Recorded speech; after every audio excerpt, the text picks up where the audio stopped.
Hello बच्चों, आज हमें डिस्कस करेंगे क्लाइंट-फिल्टर सिंड्रोम के बारे में।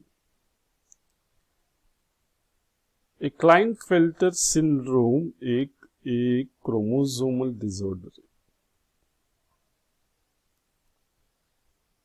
और एक क्रोमोसोमल डिसऑर्डर में ये अनूप्लॉइडी में आता है। एक क्रोमोसोमल डिसऑर्डर में एक क्लाइंट सिंड्रोम ये अनूप्लॉइडी में आता है। अनूप्लॉइडी बोले तो गेन और लॉस ऑफ क्रोमोसोम्स। एक gain of loss of chromosome के वास्ते एक क्रोमोसोम नंबर में नंबर अलग रहता। ह्यूमंस में डिप्लॉयड सेल में 46 क्रोमोसोम्स रहता और इसको 23 पेज को भी लिख सकते हैं। So 46 chromosomes or 23 pairs of chromosomes. एक क्लाइंट फिल्टर सिंड्रोम में क्या होता है कि एक एडिशनल एक्स क्रोमोसोम रहता।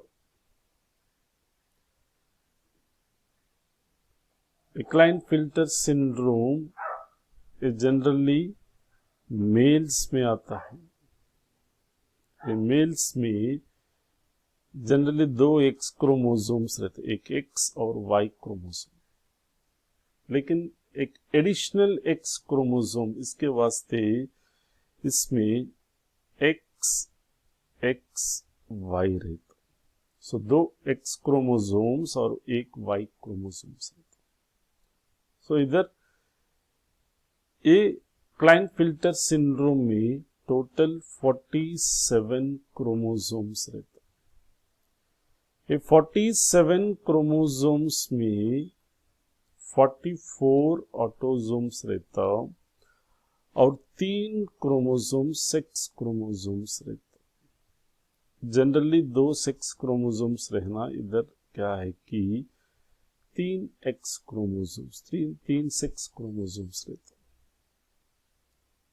तो इसमें एक एडिशनल एक्स क्रोमोसोम के वास्ते क्या होता है कि ये मेल्स में मैस्कुलाइन डेवलप, ये मेल्स में क्या होता है कि इसमें फेमिनाइन डेवलपमेंट देख सकते। फेमिनाइन डेवलपमेंट बोले तो क्या है कि फेमिनाइन डेवलपमेंट में इसमें फीमेल फीचर्स देख सकते हैं। मेल्स में फीमेल फीचर्स देख सकते। सो फीमेल फीचर्स बोले तो इसमें डेवलपमेंट ऑफ ब्रेस्ट रहता। से development of breast in is called gynaecomastia. इसको क्या बोलता है कि गायनेकोमास्टिया बोलते। और एक गायनेकोमास्टिया के साथ क्या रहता है कि ये मेल्स स्टेराइल रहता। स्टेराइल के वास्ते इसमें बच्चा नहीं पैदा होता।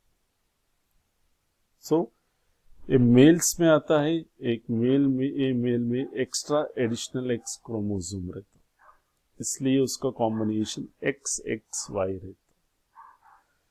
सो इसमें टोटल क्रोमोसोम्स कैरियोटाइप 47 रहता, 44 ऑटोसोम्स और 36 क्रोमोसोम्स रहता। और इसका features development of feminine development of breast and वो स्टेराइल रहता। ये क्लाइंट फिल्टर्स के सिंड्रोम के बारे में। Thank you.